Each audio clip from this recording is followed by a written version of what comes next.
আসসালামু আলাইকুম। কোনো ব্যক্তি যদি বিষ পান করে অথবা গলায় দড়ি লাগায় অথবা ট্রেনের তলে পড়ে অথবা শরীরে আগুন লাগিয়ে আত্মহত্যা করে সুইসাইড করে, কিয়ামত পর্যন্ত তাকে এই আযাব দিয়ে আল্লাহ রাব্বুল আলামিন রাখবেন। তার মানে কিয়ামত পর্যন্ত তার সেই আযাবটা হইতে থাকবে। তদ্রূপ প্রত্যেকজন ছেলে মানুষ জানে যে বিবাহ করার পর একটা মুসিবত আসছে।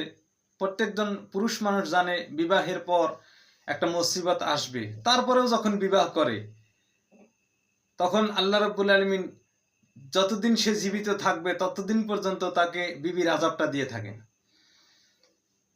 এতে আফসোস করার কিছুই নাই, কারণ আমরা তো সুইসাইডের মতো একটা কাজ করেছি, যাই না বুঝা এই কাজটা করেছি। সুইসাইড কাকে বলে?